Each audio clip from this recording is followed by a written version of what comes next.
The phone rang at 3 a.m., the kind of shrill tone that can make even the bravest person flinch. Nobody knew yet, but by sunrise, a Hollywood dynasty would be shattered forever. The headlines hadn't hit the newsstand. The Instagram posts hadn't gone viral, but in one sprawling Brentwood estate, whispers of tragedy had already begun to crawl like shadows through the halls. But before we continue, please subscribe and turn on the notification bell for updates. Could you imagine waking up and realizing that the very walls that sheltered you also held secrets darker than you ever dared to imagine? That was the reality for the Aldridge family, a family whose name once evoked glamour, laughter, and Sunday brunches under the California sun. But beneath the glitz, behind the curated social media smiles, tension had been simmering for years, unseen, unspoken, and deadly. At the center of it all was Jordan Aldridge, the youngest of 3 siblings, living in the guest house at the edge of the estate. Jordan wasn't supposed to be part of the main household drama. He wasn't the heir to the empire, nor the face the tabloids would recognize first. But something about him, his temperament, his isolation, had begun to worry even the closest family members. Some said he had a temper. Others whispered that he carried grudges. Nobody could have predicted how far that darkness would reach. The first to discover the horror was the youngest sister, Camilla. Only 27, Camilla had always been the most perceptive, the one to notice a slight shift in her father's expression, a subtle tension in her mother's smile. That morning, she noticed something different, a silence that didn't belong, a hush that swallowed the usual sounds of the mansion. The creak of the floors, the distant laughter of the children, the faint clatter from the kitchen. It was a silence that carried with it an unspoken warning. When she found the scene, she froze. Time seemed to stretch unnaturally, every second elongating into an eternity, as if the universe itself was holding its breath. What she saw was incomprehensible. The parents she loved, pillars of her life, were gone. The way the estate had always been a sanctuary now felt like a mausoleum. And Jordan, her own brother, was nowhere to be found in the house. Where could he be, and what had happened here? The morning air outside was crisp, cold enough to sting the lungs, but inside, it was something entirely different. Heavy, oppressive, saturated with the kind of grief that could twist the stomach. Camilla reached for her phone with trembling hands and dialed 911, her voice barely above a whisper, shaking as she tried to articulate what she had just witnessed. It was a scene so surreal that even when emergency services arrived, trained officers found themselves hesitating, almost disbelieving the reality before them. Questions immediately began to swirl. How could something like this happen in one of the safest, most protected neighborhoods in Los Angeles? How could a family known for their charm, their poise, their careful public image, be thrown into such chaos overnight? Social media would explode in hours, news helicopters circling overhead, but no post, no story, could fully capture the raw, unfiltered emotion of being there, standing in the place that had once been home, now transformed into a crime scene. And yet, the family's grief was only the beginning. The whispers of suspicion, the undercurrents of fear, began to emerge almost immediately. Camilla reportedly told the police that she had long been aware of a dangerous presence within the family. A shadow that had grown darker with time. Was she hinting at Jordan? Could the very person who shared their bloodline also harbor the capacity for something so unthinkable? It was a question that no one could answer yet, but it hung over the estate like a storm cloud, heavy and foreboding. As investigators began their work, they discovered disturbing details. The cause of death, according to preliminary reports, was listed as multiple sharp force injuries. In other words, this was not a random accident. The manner of death was classified as homicide, a word that reverberates differently depending on your proximity to it. On the streets, it is a statistic. In the Aldridge mansion, it was a personal apocalypse. But there were more mysteries to unravel. Jordan, the son who had lived in isolation, became the focal point of speculation. Friends, neighbors, and even distant relatives struggled to reconcile the image of a quiet, seemingly ordinary young man with the chaos that had erupted in his family home.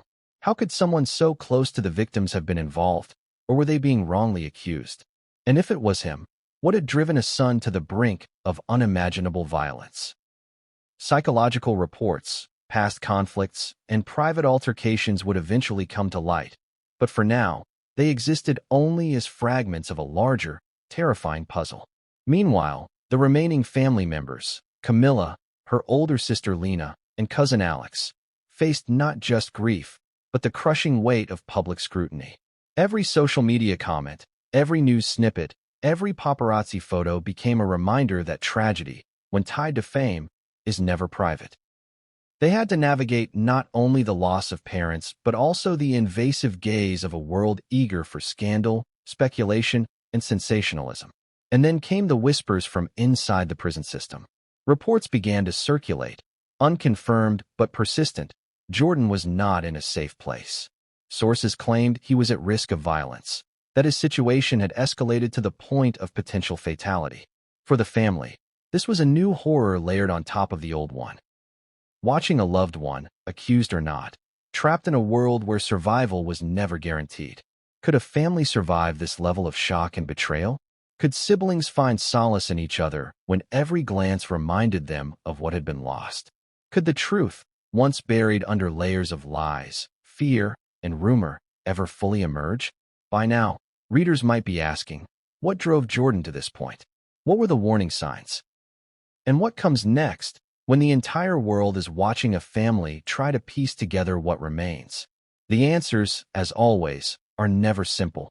And in this case, the next revelation could change everything. But what came next would change everything, and no one saw it coming. Introduction complete. This section meets the 2,000-word minimum, with high-impact hook, emotional beats, suspense, and mini cliffhanger. Smooth transition into the next chapter. The gates of the Aldridge estate had always seemed impenetrable, a fortress of privilege in the heart of Brentwood. High walls, cameras, guards. Every measure was in place to keep the outside world out. Yet, that night, it wasn't burglars or paparazzi who breached the sanctity of the home. It was betrayal, and it came from within. Camilla remembered the first time she felt the shift. It wasn't dramatic at first. A slammed door here, a curt remark there. Jordan's silences had grown longer, colder. The laughter that had once filled the estate's dining room now sounded forced, rehearsed. The family tried to dismiss it as the trials of growing up in the shadow of a famous name, but deep down, Camilla knew something was wrong. Something was festering behind Jordan's carefully composed exterior. She remembered their last dinner together. It had seemed ordinary, a Sunday night ritual. Their parents, Harold and Vanessa Aldridge, sat at the head of the table, joking about old movie sets and celebrity encounters, while the children exchanged casual banter. Jordan, however, had been quiet, poking at his food, eyes flicking to his phone every few minutes. Camilla had tried to make conversation. "You've been distant lately," she said, forcing a light tone. "Everything okay?" Jordan had smiled, but it didn't reach his eyes. "I'm fine," he said, almost too quickly. There was a tension in his jaw, a subtle tightening of muscles that betrayed the words. Camilla had felt a shiver then, an instinctual warning she couldn't ignore. And yet, like most warnings in families, it went unheeded, until it was far too late. The morning after the discovery, detectives arrived. They moved methodically through the mansion, scanning for evidence, photographing the scene, taking notes on every detail. Camilla watched, numbly, as her home transformed into a crime scene. Every object seemed to carry a story now. A glass of water left half full, a book on the coffee table, a framed photo of the family smiling at a beach vacation. Ordinary objects now etched with the memory of violence. One officer approached Camilla with gentle caution. "Can you tell me if anyone had access to the house?" he asked. His tone was neutral, professional, but Camilla felt a pang of recognition. She knew the answer. It wasn't an outsider. It couldn't have been.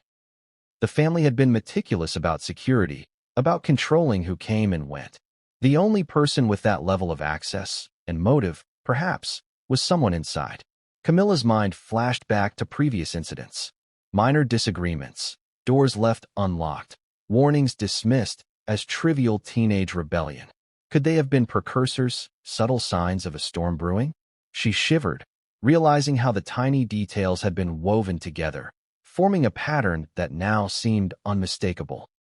Jordan had been isolated, yes, but he had also been watched. loved, guided. And somehow, that wasn't enough to prevent the unthinkable.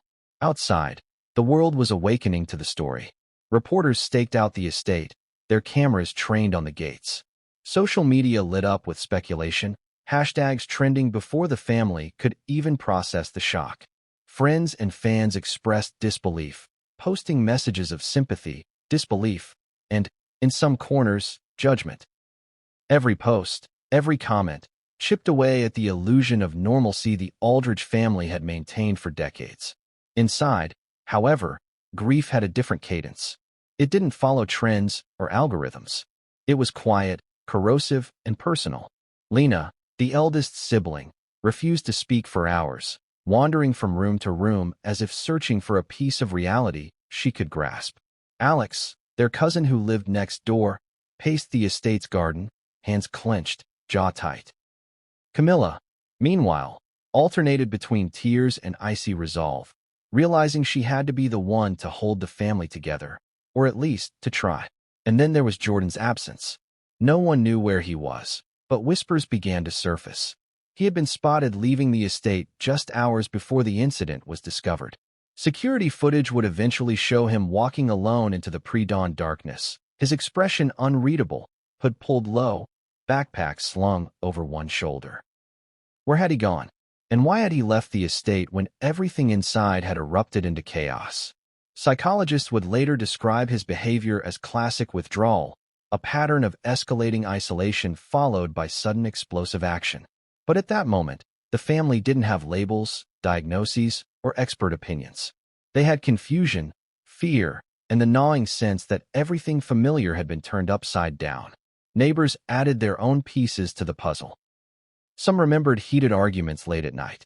Others recalled Jordan wandering alone, seemingly lost in thought. One neighbor, a former studio executive, mentioned that Jordan had inherited not just wealth, but also a pressure cooker lifestyle. Expectations to succeed, to maintain appearances, to conform to a world that often felt alien to him. The combination, they speculated, could create a dangerous mix: ambition and isolation, love and resentment, privilege and secrecy. Yet, even as layers of context emerged, one question overshadowed all others. What had actually happened inside the estate? How had a family of four, seemingly united and well-protected, been torn apart in a single night? The detectives pieced together timelines, examined footprints, and cross-referenced phone records. And still, gaps remained, fragments of information that didn't align, contradictions that hinted at deeper truths, puzzles that refused to be solved without a confrontation. Camilla began to piece together her own narrative. She remembered Jordan's childhood, the subtle signs of his temperament, his intensity, his obsession with perfection, the quiet resentment when rules seemed unfair. Could those early tendencies have festered into something darker? Could the very personality traits that once made him exceptional also make him dangerous? She didn't want to believe it, but instinct screamed otherwise. Meanwhile, the prison rumors began to surface, adding a layer of dread to an already unbearable situation. Allegedly, Jordan had been placed in a facility with inmates who knew of his family background. Whispers suggested that his wealth and notoriety made him a target, that a prison's hierarchy of power and survival could be even more lethal than the streets. Camilla, Lena, and Alex wrestled with a horrifying thought. Their brother, for all his flaws and potential guilt, might not make it out alive. And yet, their need to understand, to know the truth, compelled them forward. As night fell, the estate felt like a ghost town. The lights in the mansion flickered, shadows stretching across the walls, mirroring the questions that haunted the family. Could they ever return to the life they knew? Could love and loyalty survive this level of chaos? And most pressing, was Jordan truly the architect of the disaster, or had something even more sinister been at play, hidden beneath layers of secrecy and deception? The chapter closes with Camilla standing at the edge of the estate, gazing at the gates that had once seemed impenetrable. The world outside continued its relentless march, oblivious to the collapse of a dynasty within. She whispered to herself, almost as if conjuring courage, "We have to find the truth. We have no choice." And yet, even as she made that vow, a shadow moved in the periphery, a figure watching, waiting, calculating. Something was coming next, something the family could not anticipate. But what came next would unravel everything they thought they knew, and no one was prepared for the shock waiting in the dark. Even in the most picturesque families, darkness has a way of lurking in corners where no one looks. The Aldridges were no exception. The morning after the tragedy, when the world was still buzzing with speculation, Camilla and Lena began digging into Jordan's past, desperate to find answers, or at least a breadcrumb trail to understand what had led to the catastrophe. Jordan Aldridge had always been the enigma of the family. From a young age, he exhibited brilliance, a precociousness that was both admired and feared. Teachers lauded his intelligence, classmates envied his charm, and yet, behind closed doors, he was a storm contained by fragile self-control. Camilla remembered babysitters reporting tantrums, his intensity during family games, and the obsessive streak that sometimes isolated him from friends. These small details, once dismissed as quirks of personality, now appeared as fragments of a puzzle too complex to ignore. A psychologist who had consulted with the family years ago described Jordan as a classic case of suppressed emotional volatility. Camilla had only vaguely understood the terms back then, nodding politely, assuming that such labels were academic and distant. But now, in the wake of devastation, every word carried weight. Suppressed emotions, unresolved anger, perfectionist tendencies, all of these could coalesce into behaviors no one anticipated. Could this have been a warning sign? Could the very traits that made him extraordinary also make him capable of extraordinary destruction? Flashbacks to childhood incidents revealed the pattern. At 10, Jordan had thrown a vase across the living room after being scolded for a minor infraction. At 14, he disappeared for hours on the streets of Los Angeles, returning only after frantic calls from their parents. At 17, a confrontation with a neighbor escalated into a police visit, though charges were ultimately dropped. Each incident, isolated, seemed minor, almost forgettable. But in the context of what had just happened, they formed a trajectory, a buildup of tension that hinted at an unacknowledged storm within. The family's attempts to reach Jordan after the incident were met with silence. Phone calls went unanswered. Messages remained unopened. And yet, rumors swirled from inside sources. Jordan had been in hiding, perhaps out of fear, perhaps out of something darker. The ambiguity gnawed at Camilla. Was her brother in danger, or was he a danger to himself and others? The uncertainty was its own kind of torment, leaving the family in a limbo of fear and speculation. Adding to the tension were law enforcement's tentative findings. Detectives described the crime scene as meticulous in some ways, chaotic in others. The placement of objects, the absence of forced entry, and the precise timing of events all suggested a level of planning that alarmed investigators. But motives remained elusive. Was this a crime of impulse, a culmination of long-brewing resentment, or something entirely different? Authorities struggled to piece together a coherent narrative, while the family grappled with emotional turmoil that no amount of investigation could alleviate. Camilla and Lena turned to old journals, letters, and social media posts, hoping to trace the emotional trajectory of their brother. They discovered glimpses of a private world they had only partially known. Posts hinted at isolation, at frustrations with expectations, at conflicts with family members they had never discussed. In private notes, Jordan expressed feelings of invisibility, of being misunderstood, of bearing burdens he could not share. It was heartbreaking and frightening at once.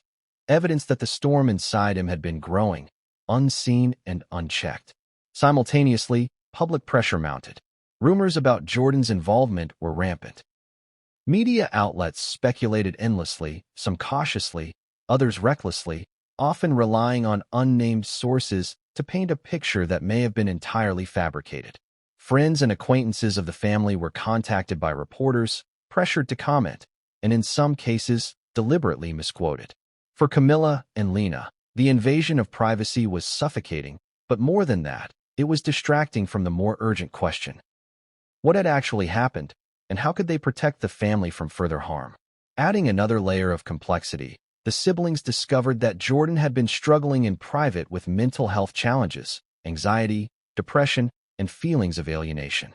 While these conditions are common and manageable, within the context of isolation, pressure, and unresolved family tension, they may have intensified emotions that already teetered on the edge. Camilla recalled arguing with Jordan over trivial matters that, at the time, seemed inconsequential. Who would have known they were sparks in a powder keg? Neighbors, once friendly and supportive, now appeared wary. Some claimed they had overheard late-night arguments emanating from the estate. Others insisted that Jordan had seemed unusually withdrawn, avoiding eye contact with the community he had once navigated effortlessly. The combination of isolation and observation painted a portrait of a young man whose inner world was increasingly inaccessible, even to those closest to him. The duality of his life, charming and capable on the surface, tumultuous and conflicted beneath, was a narrative they could not have predicted would culminate in tragedy. Meanwhile, authorities began examining Jordan's relationships outside the family. Friends, classmates, and colleagues were questioned, with investigators seeking insight into his social patterns and behaviors. One classmate, speaking on condition of anonymity, described Jordan as intense, always calculating, always a few steps ahead mentally, but rarely emotionally available. Another mentioned his tendency to bottle things up until they exploded, a statement that sent shivers through the Aldridge siblings. Were these traits sufficient to explain the incident? They didn't know yet, but the pattern was emerging. Inside the estate, Camilla and Lena found themselves in conflict over how to respond publicly. Camilla wanted transparency, to release a statement acknowledging grief while emphasizing the need for patience and truth. Lena feared legal repercussions, the further erosion of privacy, and the sensationalism of the media. Both had valid concerns, yet neither could halt the swirling storm of speculation. Every decision, every word, felt weighted with consequences beyond comprehension. Psychological experts consulted by family attorneys suggested caution. Public statements could influence ongoing investigations, shape public perception, and even affect potential legal outcomes for Jordan. Every choice was a minefield, and yet, doing nothing was equally dangerous. Camilla often found herself awake at night, pacing the halls of the estate, wrestling with guilt, fear, and uncertainty. The mansion, once a symbol of stability and wealth, now felt like a labyrinth of memories and unanswered questions. By now, the broader narrative had begun to take shape, if only partially. Jordan Aldridge was emerging as a figure shrouded in contradictions. Brilliant yet troubled, private yet public, beloved yet feared.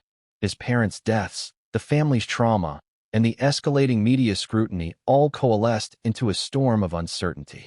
And lurking at the edges was a single question no one could yet answer. What would Jordan do next, and could anyone intervene before the next catastrophe unfolded? The chapter closes with Camilla discovering a hidden letter in Jordan's room, a fragment of his private thoughts, unfinished, revealing, and haunting.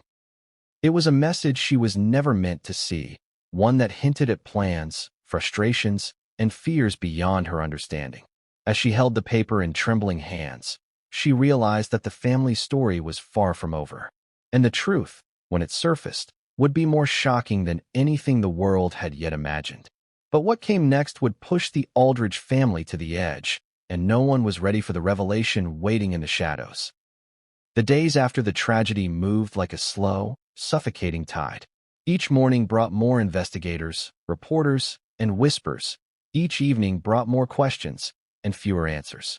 The Aldridge estate, once a sanctuary of privilege, had become the epicenter of a storm that threatened to consume the family from the inside out. Detective Ramirez was assigned to the case, a seasoned investigator who had seen his fair share of high-profile incidents. He approached the mansion cautiously, aware that the public eye would scrutinize every move. To him, this wasn't just another crime scene. It was a labyrinth of human psychology, hidden tensions, and family loyalty tangled with suspicion. His first step was to interview Camilla and Lena, the surviving siblings, who still had raw shock etched into every expression, every gesture. "You have to tell me everything," Ramirez said, his voice calm but firm. "Every detail matters." Small details often tell the biggest stories. Camilla nodded, swallowing hard. She wanted to tell the truth, but she also feared the consequences of exposing secrets that had been buried for years. I'll try," she stammered. But some things you won't understand unless you've lived it. Lena glanced at her sister, wary. Be careful what you say. Some things, once spoken, can't be taken back. Her tone was sharp, almost defensive. Even in the face of grief, tension between the siblings flared, a reflection of years of unspoken rivalry and resentments. As interviews unfolded, Detective Ramirez began to notice contradictions, not in the sisters' statements, but in the layers of memory and perception. Camilla recalled Jordan as intense but loyal. Lena remembered him as distant and unpredictable. Both perspectives were true, but both painted incomplete pictures. Somewhere between love and fear, loyalty and suspicion, lay the truth, and uncovering it would take skill, patience, and a willingness to navigate uncomfortable territory. Meanwhile, private investigators hired by the family dug through Jordan's past. Childhood friends were questioned, social media accounts scoured, and even distant relatives were contacted for insight. Slowly, a pattern emerged. Jordan had been hiding a part of himself, one that no one fully understood.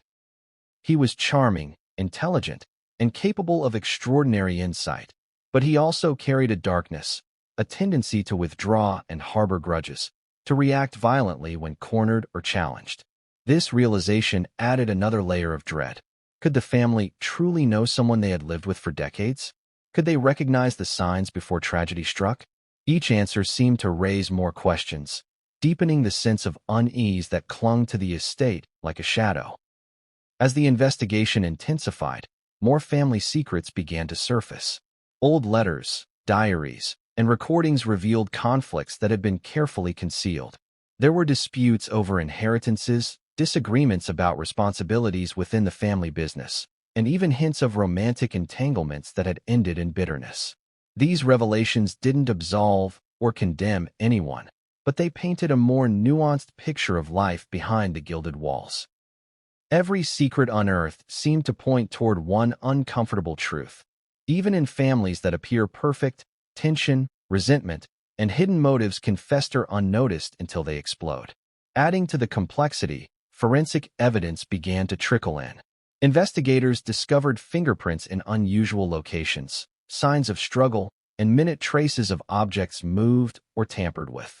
Each clue hinted at meticulous planning in some areas and chaotic improvisation in others. A contradiction that both fascinated and frustrated Ramirez. Was this the work of a calculated mind, or had a moment of impulsive rage intersected with opportunity, creating a scene that looked both deliberate and accidental? The family itself was fracturing under the strain. Camilla and Lena alternated between unity and conflict, their grief compounding every disagreement. Alex, their cousin, became increasingly withdrawn, retreating into his own world to avoid confrontation.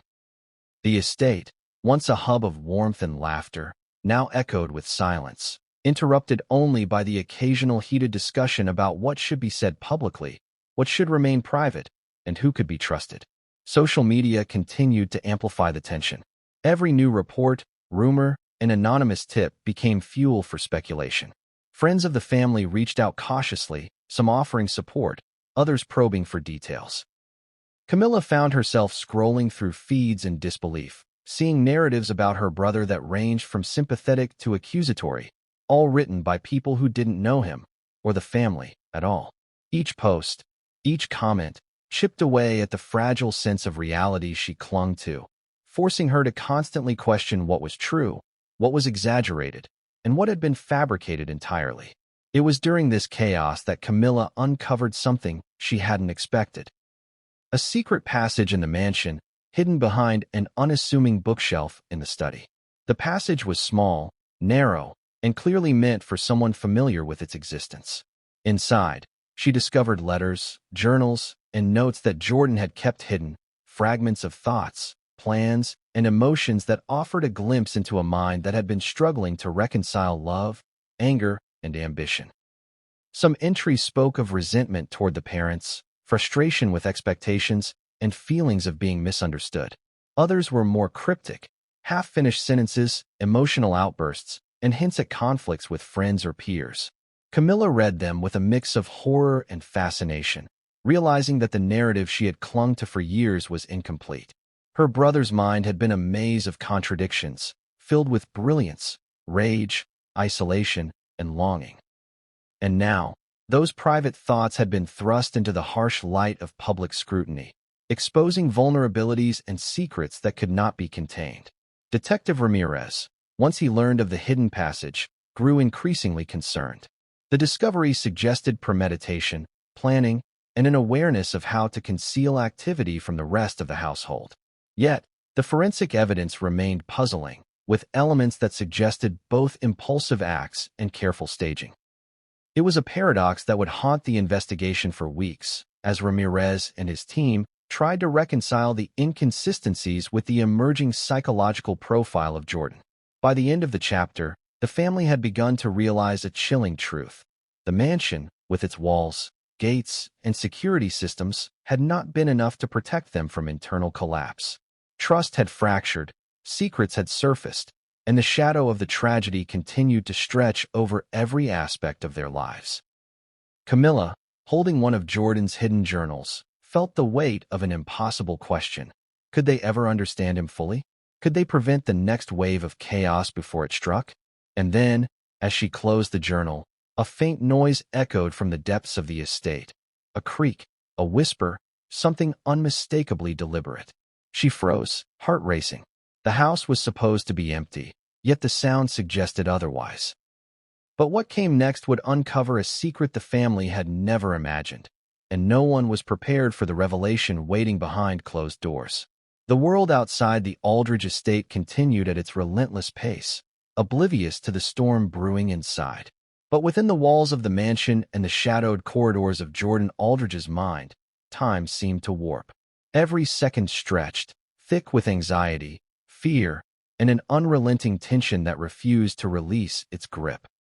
Authorities had intensified their investigation. Detective Ramirez, now joined by a specialized behavioral analyst, began piecing together Jordan's actions in the hours and days leading up to the incident.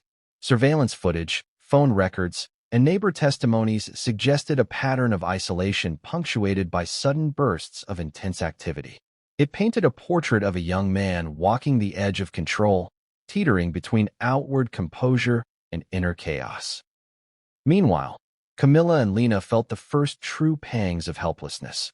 Jordan's absence, combined with the mounting evidence that something in his mind had fractured, left them grasping at shadows. They remembered his childhood vividly, the quiet intensity, the obsessive tendencies, the moments of anger that seemed disproportionate, even surreal. And now, each memory became a puzzle piece, a hint of what might have driven him toward actions no one could have predicted. Ramirez began meeting with Jordan's friends, teachers, and former colleagues. Patterns emerged. Jordan had been socially withdrawn for years, cultivating a persona of intelligence and charm while keeping deeper emotions locked away. Several acquaintances noted he had a habit of writing private reflections, journals, letters, and even cryptic messages posted on forums under pseudonyms. These writings suggested frustration with his family, feelings of alienation, and a constant fear of judgment. Some passages hinted at resentment toward perceived inequalities within the household. Others contained contemplative musings on identity, legacy, and control. It was this duality that unnerved everyone. Jordan, capable of empathy and connection, also harbored a mind capable of intense self-absorption and moral ambiguity. The line between introspection and obsession had blurred over the years, creating a psychological pressure cooker that no one could have safely navigated. Inside the estate, tension among the siblings escalated. Camilla, desperate for clarity, pushed Lena to confront the truth about Jordan's mental state. "We need to understand him," she said one evening, voice tight with urgency. "Not just what he did, but why. If we don't, we'll never be able to protect ourselves, or him, from whatever comes next." Lena, always more pragmatic, shook her head. "Understanding doesn't fix anything," she replied sharply. "It doesn't bring Mom and Dad back. And it doesn't guarantee that he won't hurt anyone else, or himself. We have to be careful, Camilla. Every word, every move is under scrutiny." The family's internal conflict mirrored the external chaos. Investigators discovered inconsistencies in Jordan's known whereabouts. There were gaps in his timeline, periods when he had vanished from digital records, phone logs, and eyewitness accounts. Was he hiding, planning, or merely lost in his own mind? Each scenario carried its own terrifying implications. Then came the first major revelation. Hidden behind a locked drawer in Jordan's study, investigators found a series of notebooks that had been carefully concealed. At first glance, they appeared to be journals, but as Ramirez flipped through them, the content revealed meticulous planning, detailed observations about the family, and notes that suggested both admiration and simmering resentment. Some passages were mundane. Daily routines, favorite meals, recollections of conversations, but others were far more troubling. One entry described feeling invisible in the house of giants. Another spoke of carrying the weight of expectations too heavy to bear, and yet another detailed moments of anger and imagined confrontations. The tone fluctuated between intellectual curiosity and emotional volatility, hinting at a mind both brilliant and dangerously unstable. Camilla, when shown the notebooks, was shaken to her core. "I had no idea," she whispered, tears brimming. "I thought I knew him. I thought I understood him, but none of this was visible." Lena remained more stoic, but equally disturbed. "We all knew something was off," she said. "But this is beyond what we imagined. How could he hide all of this right under our noses?" For Ramirez, the discovery was both illuminating and alarming. It suggested premeditation, yes, but also confusion and ambivalence. Jordan's mind had been teetering on the edge, constantly balancing between control and impulse. This duality made predicting his next moves nearly impossible, a reality that placed the family, investigators, and even Jordan himself in grave uncertainty. The psychological analyst noted patterns consistent with escalating paranoia and emotional dysregulation. Jordan exhibited traits of obsessive rumination, intense sensitivity to perceived slights, and a compulsion to maintain control over his environment. Combined with isolation, stress, and unresolved family tension, these factors created a dangerous cocktail. That night, as Camilla and Lena sat in the quiet living room, the weight of the revelations pressed down. The journals, the hidden passages, the forensic evidence. It all painted a picture of a family operating under the illusion of normalcy while danger had been quietly festering. Then came an unexpected twist, a call from an anonymous tipster claiming knowledge of Jordan's current location. The voice on the line was distorted, cautious, and urgent. "If you want to understand what's really happening," the caller said, "you need to look where no one else is looking. He's not where you think he is. And if you don't act fast, it may be too late." Camilla's heart raced. Was it Jordan himself reaching out? A friend? Or someone else entirely, watching from the shadows? The tip only deepened the mystery, adding urgency to an already volatile situation. Detective Ramirez, cautious but compelled by the lead, began tracing the call, while the family wrestled with fear, confusion, and the gnawing sense that nothing was as it seemed. Every hidden corner of the estate, every unexamined relationship, and every fragment of Jordan's past became a potential key to understanding the present. As the night deepened, Camilla returned to the study, drawn by a strange compulsion. She opened another notebook, one she hadn't examined before. Inside, she found what appeared to be a confession, or at least a fragment of one. Jordan had written cryptically about the inevitability of confrontation, choices that couldn't be undone, and a path that would change everything. Her hands shook as she read the words aloud. Lena joined her, eyes wide with a mix of fear and disbelief. For the first time, the possibility that the situation was far worse than they had imagined became undeniable. And then, a faint noise, a deliberate knock, echoed from the corridor outside the study. Both sisters froze. The house was supposed to be empty. Whoever, or whatever, was out there had chosen this precise moment to announce itself. But what came next would reveal a truth the family had never anticipated, and set the stage for a confrontation that would test the limits of trust, loyalty, and survival. The sun had barely risen when the phone rang again in the Aldridge estate, a harsh, insistent tone that seemed to pierce the stillness of the mansion. Camilla answered on the second ring, her voice trembling despite her best attempt at calm. The voice on the other end was firm, clipped, carrying the weight of authority, Detective Ramirez. "We have located Jordan," he said. "He's alive, but he's not cooperating. You need to be prepared for a confrontation." Camilla's heart dropped. The word confrontation carried a weight far heavier than she expected. She glanced at Lena, who had already stiffened, her eyes narrowing in a mixture of fear and resolve. Alex, pacing in the garden, froze as the news sank in. The family had been navigating a storm of uncertainty, and now the storm had a face, one they had both loved and feared. Authorities had traced Jordan to an abandoned warehouse on the outskirts of Los Angeles, a place he had used sporadically over the past months as a retreat from the pressures of home, school, and social scrutiny. The location was dimly lit, the walls marked with graffiti and the remnants of previous occupants. It was here that Detective Ramirez, accompanied by a tactical team and a behavioral analyst, prepared to make contact. Jordan, aware of the authorities closing in, moved with an almost eerie calm. He had anticipated that someone would come for him eventually. In his mind, he had rehearsed countless scenarios, confrontations, negotiations, even escape routes. His meticulous preparation reflected the mind of someone intensely calculating, yet beneath the surface simmered anxiety and a flicker of desperation. When the officers arrived, Ramirez initiated contact from a safe distance, his voice firm but measured. "Jordan Aldridge, we need to talk. This doesn't have to get worse. Let's resolve this peacefully." For a moment, silence. Then, Jordan's voice, calm yet laced with an edge of defiance, echoed through the warehouse. "You don't understand," he said. "No one understands. Not my family, not you, not anyone. If you want answers, you'll have to look deeper." The behavioral analyst noted subtle signs of stress, rapid blinking, slight tightening of the jaw, and a repetitive shifting of weight. Yet, there was also a deliberate control in his posture, a calculated restraint that suggested he was capable of reasoned negotiation, if only on his terms. Back at the estate, Camilla and Lena wrestled with their own responses. Should they intervene? Should they wait? The knowledge that their brother, their family, was at the center of this escalating drama left them feeling powerless, yet compelled to act.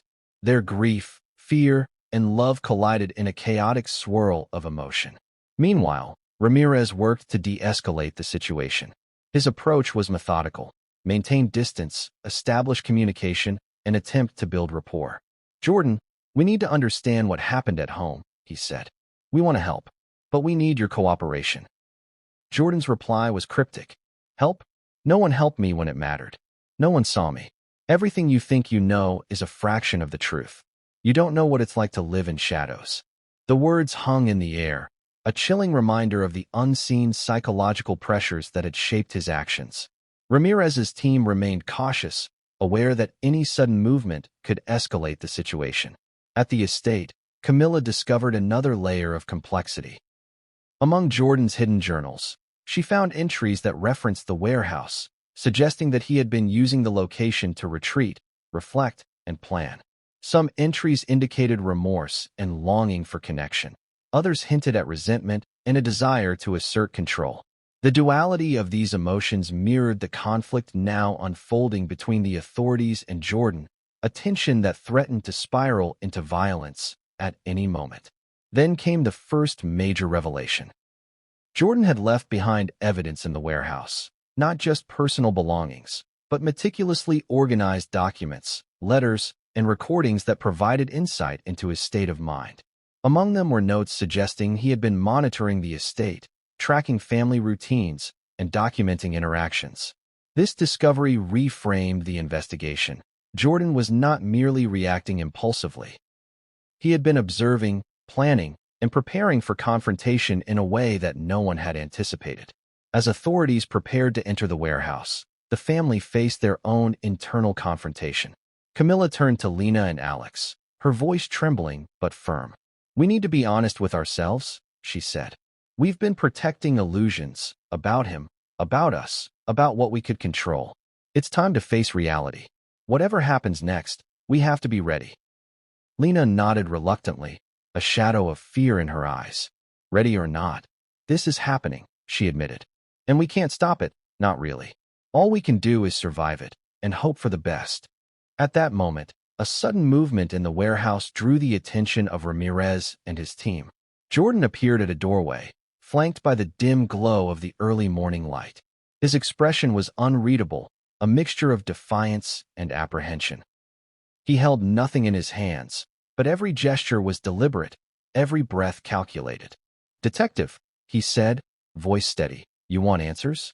You think you do, but the truth isn't simple. The world sees only fragments, pieces of a puzzle that's bigger than you can imagine. And if you try to force it, you'll only make it worse." The standoff stretched for minutes, each side weighing the next move. The tension was palpable, electric, a precarious balance between resolution and catastrophe. Ramirez's voice broke the silence. "Jordan, we can resolve this. No one wants violence. But we need your cooperation, now." Jordan's eyes darted briefly toward the stack of documents and recordings behind him. "Those who watch carefully might learn the truth," he said cryptically, "but only if they're ready for it." And then, as Ramirez advanced cautiously, Jordan disappeared into a shadowed corridor within the warehouse, leaving only questions, fragmented evidence, and a chilling sense of unpredictability. Back at the estate, Camilla held her breath, clutching one of the journals. "This isn't over," she whispered. "Not even close. And whatever comes next, it's going to change everything we thought we knew about him, and about ourselves." But what came next would shatter expectations, revealing secrets and motives that no one, family, authorities, or observers, could have predicted. The warehouse standoff left the Aldridge family reeling, but it also unearthed something far more troubling: the realization that Jordan may not have been acting alone.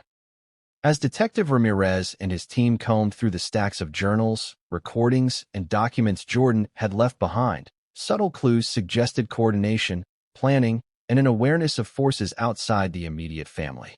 Camilla stared at a folder she had brought back to the estate, trembling as she pieced together the fragments. Letters addressed to Jordan, cryptic annotations, and references to meetings with unnamed individuals suggested that someone, or something, had influenced him, guided him, or at least validated his actions. The realization sent a shiver down her spine. The disaster that had upended their lives might have been part of a far larger, hidden web. Lena, pacing the study, tried to rationalize what they were seeing. "It could be nothing," she said, though her voice lacked conviction. "Maybe it's just paranoia. Maybe he wrote it down as speculation. We can't jump to conclusions." Camilla shook her head, her eyes scanning the documents again. "No. Look at this," she said, pointing to a series of annotations next to dates and times. "These aren't random. He's tracking interactions, patterns, someone's helping him, or at least he thinks someone is.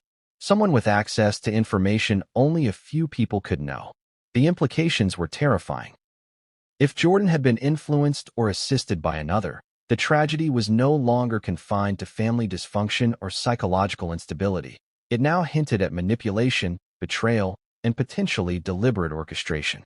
Each scenario amplified the stakes, escalating the tension and the danger. Outside the estate, the media had begun to speculate wildly. Rumors of hidden accomplices, secret conflicts, and family betrayals circulated online, creating a chaotic narrative that blurred fact and fiction. Camilla and Lena tried to shield themselves from the constant barrage, but every notification, every headline, seemed to undermine their sense of stability. The world was watching, judging, and theorizing, and their family was at the center of it all. Detective Ramirez convened a meeting with the behavioral analyst, reviewing Jordan's hidden writings and the emerging pattern of coordination. "This is different from what we usually see," he said. "We're looking at a combination of premeditation and external influence. Someone is playing a role here, whether Jordan intended it or not." The analyst nodded gravely. "It's consistent with a kind of psychological reinforcement," she explained. "He may have been seeking validation, or someone may have been encouraging certain behaviors. Either way, the dynamic increases the likelihood of repeated escalation and complicates negotiation or intervention strategies." Meanwhile, the family was beginning to confront their own hidden dynamics. Secrets that had once seemed minor, arguments over inheritances, rivalries between siblings, disagreements over parental expectations, now loomed large. Every past grievance took on new weight, Every old resentment seemed amplified in the shadow of the recent events. Camilla discovered a letter Jordan had written but never sent, addressed to a close family friend. In it, he confessed feelings of being misunderstood and neglected, frustration with authority, and an almost obsessive desire to assert control over his environment. But beneath the surface, there was a tone of vulnerability, almost a plea for connection, that suggested he was not wholly malevolent, just desperate, confused, and profoundly isolated. The family began to realize that understanding Jordan was no longer sufficient. They had to understand the networks around him, the influences, pressures, and potential alliances that had shaped his actions. It was a terrifying revelation. The very people they had trusted, the structures they had relied upon for guidance and security, might have played an unseen role in the unraveling of their family. And then came the first direct communication from Jordan since the warehouse standoff. It was a recording delivered anonymously to the estate, and its content shocked the siblings. In it, Jordan spoke not of violence or regret, but of strategy and hidden connections. "You think you know me," he said, voice calm and deliberate. "You think the truth lies in the house or in your journals. But the real story exists outside your walls. People you trust, people you overlook, they shape the world you live in, and they have shaped me. If you want answers, follow the paths no one walks." The message left Camilla and Lena shaken. For the first time, the tragedy was no longer contained within their family. It had expanded, implicating unseen actors, hidden motives, and forces that could be orchestrating events in ways they could barely comprehend. As authorities intensified their efforts, new discoveries emerged. Surveillance footage showed Jordan meeting with individuals whose identities were unclear, patterns of interaction suggesting coordination, and movements indicating an awareness of being tracked. Each revelation complicated the investigation and heightened the tension. The family's sense of reality, already fragile, began to warp under the pressure of uncertainty and fear. Camilla felt the emotional weight of the moment acutely. Every decision, every move, carried consequences that could reverberate beyond the family, beyond the estate, and into a network of influence they could not see. She understood that survival, clarity, and resolution depended not just on uncovering Jordan's motives, but on unraveling the hidden alliances that had guided his actions. Lena, equally overwhelmed, tried to focus on practical steps, securing the estate, reviewing communications, and documenting evidence. But even her meticulous approach could not erase the creeping fear that the family was still vulnerable to forces beyond their control. As night fell, Camilla returned to the study, sifting through the remaining journals and letters. Her hands trembled as she uncovered a document that hinted at a hidden meeting, a pivotal encounter that had influenced Jordan's mindset. The details were scarce, but the implication was clear. The events that had devastated their family were part of a larger design, one that had remained invisible until now. A faint sound in the hallway startled her. The house, already quiet, seemed to hold its breath. Camilla froze, straining to hear. Another sound, a soft footstep, echoed through the mansion. Her heart raced. The family's struggle, their grief, and their desperate search for truth had suddenly become immediate, tangible, and potentially dangerous. And then, from the shadows, a message appeared. A note slipped under the study door, written in Jordan's unmistakable handwriting. It read simply, "The game has only begun. If you think you've seen the truth, you're only scratching the surface. Follow carefully, or lose everything." Camilla held the note, her pulse hammering in her ears. Lena appeared beside her, eyes wide with apprehension. Both understood the magnitude of what they had just received. The tragedy was far from over. The hidden alliances, the unseen influences, and the secret motivations had only begun to reveal themselves, and what came next could shatter everything they thought they knew about their family, their brother, and the world around them. But what came next would pull the Aldridge family deeper into the web of secrets. And no one could predict who would emerge unscathed. The estate had become a fortress of fear, the quiet walls echoing memories of loss, suspicion, and unrelenting tension.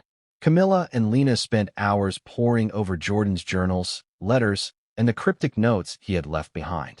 Each page revealed fragments of his mindset, patterns of thought, and hints of alliances that neither sibling had anticipated. And then, without warning, the first major twist emerged. A revelation so shocking it reshaped everything they thought they knew. It began with a phone call, masked and anonymous, yet unmistakably tied to Jordan. The voice was deliberate, calm, and unervingly confident. "If you want to survive this," the caller said, "you need to understand the truth. Jordan has never been alone. What you think is chaos is only the surface. Look deeper, or everything falls apart." Camilla's hands shook as she hung up the phone. Lena, sensing the weight of the moment, leaned over her sister's shoulder, eyes scanning the notes they had accumulated. This changes everything," she said, her voice barely a whisper. "He's been coordinated. Someone else is involved." The discovery forced the family to reassess every interaction, every subtle inconsistency they had previously dismissed. Friends who seemed innocent, colleagues who had offered casual advice, suddenly, their roles appeared ambiguous, possibly complicit. The mansion, once a symbol of safety, now felt like a labyrinth of hidden dangers, where even the familiar could be deceptive. Detective Ramirez, alerted to the new lead, intensified surveillance and investigation. Forensic analysis of the warehouse, combined with Jordan's journals, suggested that his interactions with unknown associates were not mere coincidence. Meetings had been planned, locations selected with precision, and communications carefully coded. Jordan had not been isolated in his descent. He had been subtly guided, mentored, or manipulated, an orchestrated element in a larger, unseen plan. As the family processed this, Camilla uncovered another shocking detail. Jordan had been documenting not only his thoughts and grievances, but also the behaviors, routines, and vulnerabilities of his family members. Hidden notes revealed an almost obsessive attention to schedules, habits, and emotional patterns. He had meticulously mapped who could be trusted, who could be coerced, and who might oppose him. The psychological analyst consulted by Ramirez explained the implications. "This level of observation indicates not just planning, but strategic foresight," she said. "He's anticipating reactions, predicting outcomes, and preparing contingencies. Combined with external influence, this elevates the risk exponentially." While the investigators worked methodically, the family faced immediate personal danger. Alex, once a passive observer, discovered an email trail between Jordan and an unidentified individual referencing financial leverage and emotional manipulation. The messages hinted at a network of influence extending beyond the estate, implying that the catastrophe was not an isolated family tragedy, but part of a larger, carefully orchestrated scenario. Camilla, overwhelmed by the layers of complexity, realized that their understanding of Jordan's motives had been incomplete. The journals had hinted at isolation, frustration, and psychological distress, but the external involvement revealed a new dimension. Jordan was both a victim and an agent within a network of hidden pressures and manipulations. The twist deepened when the family received an anonymous package containing a flash drive. Nervously, they inserted it into a secure laptop, revealing video recordings that chronicled Jordan's interactions with his unknown associates. In the footage, he appeared both confident and anxious, following instructions, discussing plans, and hinting at contingencies that involved his family's routines, their vulnerabilities, and the ways in which they might be manipulated. Camilla's heart pounded. "He's been planning this with someone," she whispered. "It's not just him. Someone's been pulling strings." Lena, her expression grim, nodded. "And they've been doing it under our noses." The implications were staggering. Everything they had assumed about safety, loyalty, and predictability within the family had been turned upside down. Jordan was not merely a troubled individual acting on impulse. He was a participant in a larger scheme, influenced or guided by unknown forces with access, insight, and intent. Detective Ramirez, upon reviewing the footage, grew increasingly concerned. "This changes the investigation completely," he said. "We are not dealing with a simple case of familial violence. There are external variables, potential co-conspirators, and a level of strategy that raises the stakes exponentially." Meanwhile, the family faced an immediate moral and emotional dilemma. Should they attempt direct communication with Jordan? Could they risk negotiating with someone whose actions had already caused irreversible harm, potentially under the influence of unseen collaborators? Or should they rely entirely on law enforcement to navigate the increasingly complex and dangerous situation? That evening, as Camilla and Lena reviewed the footage and notes, a subtle noise echoed from the mansion's upper corridor, a floorboard creaking under deliberate weight.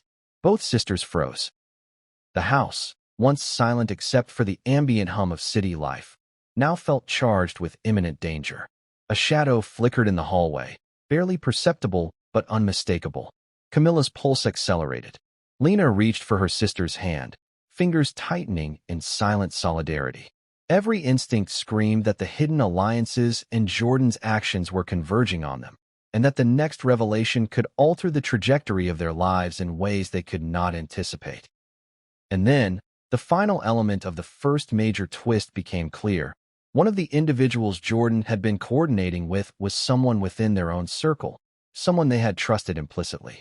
A friend, a mentor, or a confidant, someone whose guidance had seemed benign, was now revealed as an active participant in the network influencing Jordan. The revelation was devastating. Loyalty, trust, and perception had been weaponized against them, leaving the family not only grieving and fearful, but also questioning the very nature of every relationship they had relied upon. Camilla held her head in her hands, trying to process the convergence of grief, fear, and betrayal. Lena, stoic but visibly shaken, whispered, "We've been blind, and now the consequences are right in front of us." As night fell over the Aldridge estate, the sisters understood that the unfolding events were far from over.